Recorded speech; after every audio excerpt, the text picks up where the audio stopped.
Ever wondered how Zuckerberg stayed lean while grinding 60-hour weeks at a desk? And before you say he doesn't even have a desk job anymore, well, he was also lean back when he was building Facebook. We all have that one friend who can eat whatever they want and somehow never gain weight. Meanwhile, some of us gain 3 pounds just by looking at a chocolate chip cookie. Helping people with desk jobs lose weight for years has taught me one thing: same height, same weight doesn't mean a damn thing. One guy needs to eat under 1,500 calories to lose fat, while another person drops weight eating up to 3,000 calories. So I started paying close attention to my naturally thin clients. Also to friends who eat like trash but stay lean, to guys like Zuckerberg, all with desk jobs. And here's what I found that could help you speed up fat loss without starving yourself. Here's what I found. Europeans eat bread, full-fat butter, full-fat cheese, enjoyed a croissant or a pastel di nata, probably butchered how it's pronounced, but you get the gist. And they do it every single day, and they stay lean. Meanwhile, in the US, butter gets demonized, everything's fat-free, and people feel guilty about having one croissant, but they still end up being overweight. And the difference is hiding in plain sight. It's not about the food, it's about the habits. And in this video, I'm revealing to you these exact habits and placing them on this pyramid. The habits on the bottom have massive impact. The one on the top are nice to have. Think of it like Maslow's hierarchy of needs, just for fat loss. And here's the thing, once you do these habits, you could eat pizza, pasta, eat 3,000 calories and still lose fat. But more importantly, with these habits, you can maintain your fat loss forever. No more yo-yoing. Sustaining sub 20% body fat will be a piece of cake, and you could enjoy also cake while doing that. And that should be your goal, because sub 20% body fat, that's where all the real benefits happen. That's where you got the most energy, feel the strongest, and have the best health. Every guy should at least aim for that. If you don't know how far you are from 20% body fat, I made a calculator, just plugging a few metric, and it will estimate your body fat percentage. It's free. It's in the first link in the description. Habit 1. Lean people, they use their workouts as stress release and not punishment for losing fat. Two guys walk into the gym. Guy 1 is there because he ate a whole pizza last night and feel guilty. Guy 2 is there because training keeps him sane. It's the way he tames his body so his brain can focus on work and stay calm for the rest of the day. They could do the exact same workout and end up with completely different results. The pizza guy, scrolling Instagram between every single set, is just going through the motion so he can check out gym off his list and feel less guilty about last night. The guy that do it for stress release, he's locked in. He's adding weight, pushing himself, chasing endorphin hits because he knows if he don't really push himself, he won't get that stress release he needs for the rest of the day. And one of them is burning more calories, building more muscles, and steadily improving their metabolism. And if you fast forward 6 months, pizza guy,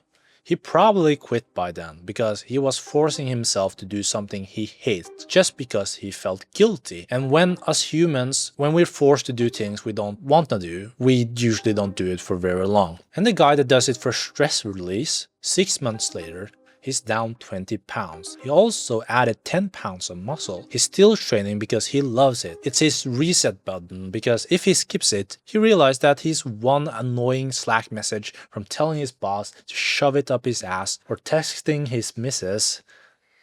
We need to have a talk because somebody in this relationship is being an asshole. And the stress release guy, his metabolism has also skyrocketed because once you work out consistently, it makes fat loss and building muscle a lot easier because it creates a domino effect. Once you start exercising regularly, you naturally begin to eat better, sleep more, drink less, and take better care of your overall body. In the gym, I see a lot of people not enjoying their workout because they have bad programming. You see a lot of PTs, they hand out 90 minutes bodybuilding split 4 days a week because they think their clients want to be like them. And obviously, when that's not your goal, if your goal isn't to become bodybuilding, training can feel like a chore. But training shouldn't feel like punishment.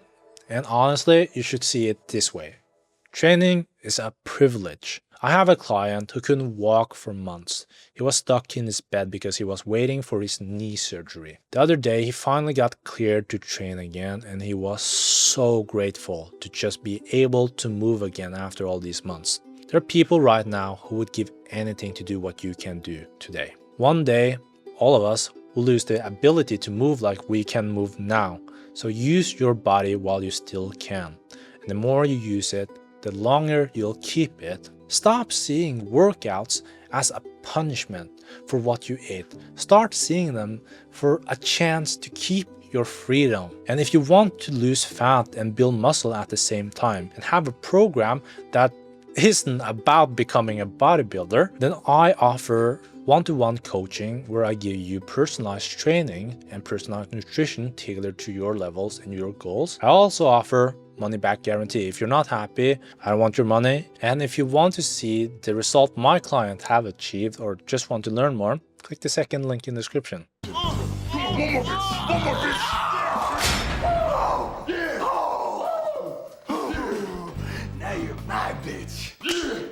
Habit 2 of naturally lean people is that they prioritize their sleep. Here's how sleep can impact your fat loss. This study compared two groups. Group 1 slept 8.5 hours per night.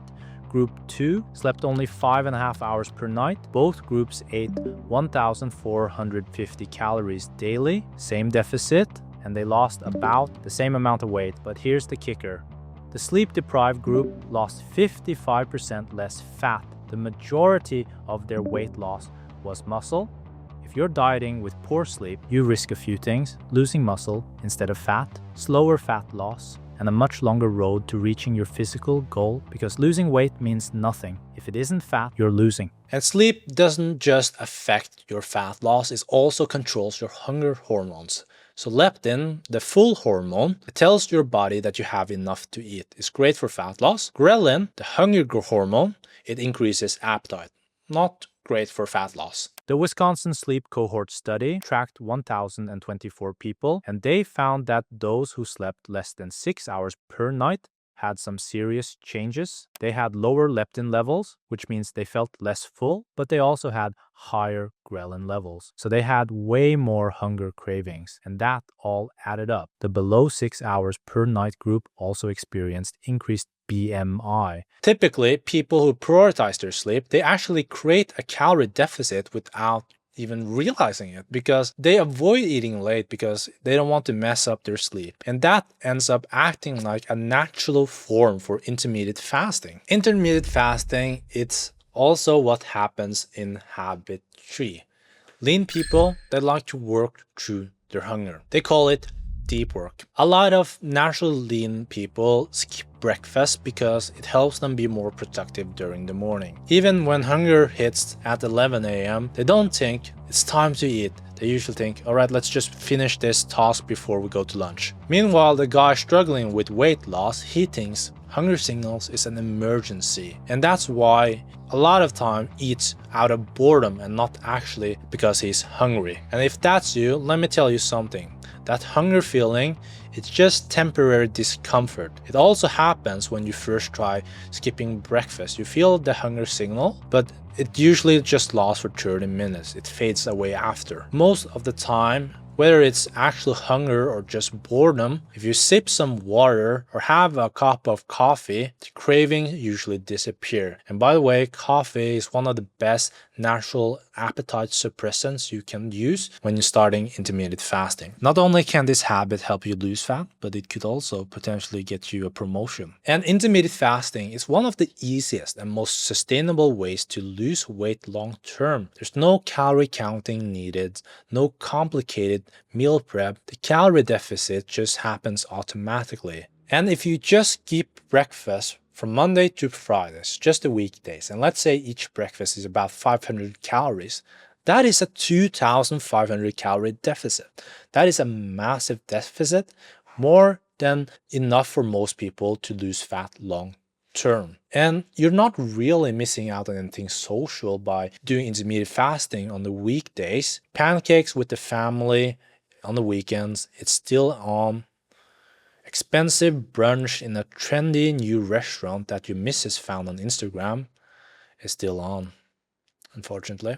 I told him I was pescatarian, which is one who eats solely fish who eat other fish. Thinking about planting new vines. Excuse me, what is that? That's pescatarian. It's fish Actually, that... just bring me one of those. Me too. Yeah, waiter, I'll take one. So 50 years ago, in the 70s, only 15% of the population were obese. And they didn't track calories or follow fad diets back then. So what's the biggest difference from the diet we're eating today versus the one we did 50 years ago? A big and tasty for just $1? How do you do it? What's your secret? At Domino's, we hand stretch dough for quality crust. You've probably seen on social media that people on these fad diets like carnivore, vegetarian or keto diet, they have lost a lot of weight. Even though these diets are very different from each other, they work the same way for fat loss. They're elimination diets. When you're on one of these diets, you automatically cut out ultra-processed food and a lot of fast food. And that is habits 4. Naturally lean people, they like to eat more whole food. Here's the thing, ultra-processed food isn't just unhealthy. It's literally designed to make you hungry 90 minutes after eating it. It's formulated to trigger cravings when you're bored. It's engineered in a lab to never quite satisfy you. That is why you can destroy a bag of burritos but tap out after one steak. This is not medical advice, but here's what Big Pharma don't want you to know. So, naturally lean people, without them knowing it, are boosting their GLP-1 levels by eating whole foods. GLP-1 is a gut hormone that tells your brain that, hey, you're full, you can stop eating now. It is literally the same pathway that the so-called miracle fat loss drugs, Ozempic, works on. The only difference is that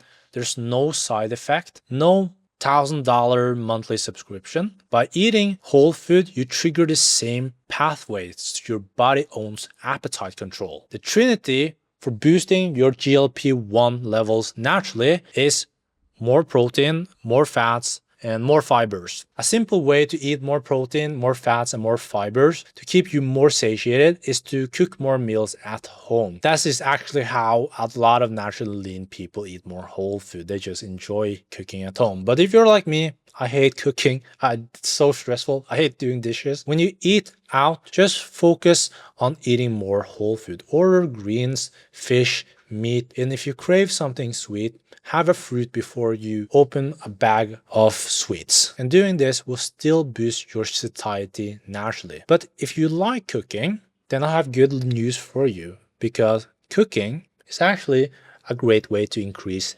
NEAT. NEAT stands for non-exercise activity thermogenesis. You walking, fidgeting, standing, taking a wank makes up 15% of your daily calories burned. EAT, exercise activity thermogenesis, the actual workout you do in the gym, only makes up 5%. Did you know the US has more than twice the gym membership rates compared to Europe? Do you know what burns way more calories than 60 minutes of a sweaty lifting session? Walking. And that is habit 5, the most impactful one for your metabolism. Naturally lean guys walk without thinking about it. I was on this island last year called Sardinia. It's in Italy. It's a blue zone. It's where people live the longest in the world. Anyways, while I was staying there, I was trying to find a gym so I can work out. It was almost impossible to find a gym. Yet, that is the place where men live the longest. Italians don't work out. They eat bread, they eat pizza, they eat pasta, they drink wine every day, but they have the lowest overweight rates in Europe. How? It's because they walk everywhere. So the US is almost as big as the whole continent of Europe. So it's normal to drive everywhere, to the store, to the gym, to work. But in Europe, since everything is closer, people walk more. When I was in Italy last year, I walked 20k steps without trying. I was losing weight, eating pizza, drinking 4 Aperol Spritz every single day. My point is that your daily movement matters way more than your weekly gym sessions for fat loss. Thinking about it, one of the reasons why Italians might burn so many calories to NEAT is because they use absurd amount of hand gestures. L'entità cameraman Antonio Margheriti und Antonio's Kameraassistent Dominique de Cocco. Signori. One thing I've noticed with my clients or even naturally lean friends is that they walk a lot even without thinking about it. They like to walk after a meal, or they like to walk to clear their head, while some of us like to scroll to do that. And back when I worked in an office, a lot of my lean colleagues would literally walk to my desk instead of sending a Slack message. And even at lunch, some of my lean colleagues, they would rather walk out and pick up their meals and eat it outside instead of ordering it in. There's plenty of ways you can copy that and increase your NEAT. You could also increase it by parking further, taking the stairs, go for a short stroll after dinner. Some of my clients even love walking around malls, which I just don't understand. Like, malls is a guaranteed panic attack for me. But the point is that you don't need a treadmill under your desk to increase your NEAT. Just build in a little walks and a little bit movement throughout your day, and it will add up massively. I know what you're thinking. It's too simple. Where's the intense workout plan, the meal prep guide? That is exactly why you keep failing. Everyone's doing 75 hards for 2 months just to crash out in March. They're sprinting when it's really a marathon. In 10 years, the guy who walked 8,000 steps daily will destroy the guy that ate only 1,000 calories for 3 months and gave up on the whole thing later. Your career is a 40-year game. Why are you treating your body like a quarterly sprint? Being sustainable beats optimal every time. So start today, not Monday, start today. And there you go. Those are the 5 habits with the biggest impact on fat loss, ranked from most effective to good to have. If you want help putting these habits into your own life, I do offer one-to-one coaching. Click the second link in the description if you want to learn more about that. It comes with guaranteed results, so if you're not happy, you can get your money back. So you got nothing to lose. If you want to just calculate your body fat percentage, check out the first link in the description for the free body fat calculator. But something you should know is that fat loss isn't always the next step. Depending on your current body fat percentage, sometimes you'll get better results by focusing on building muscle first. If you want to know exactly where you stand, I made a video right here breaking down the 3 most common starting points. Thank you guys so much for watching. Stay healthy, keep thriving, and I hope I see you over there. Peace.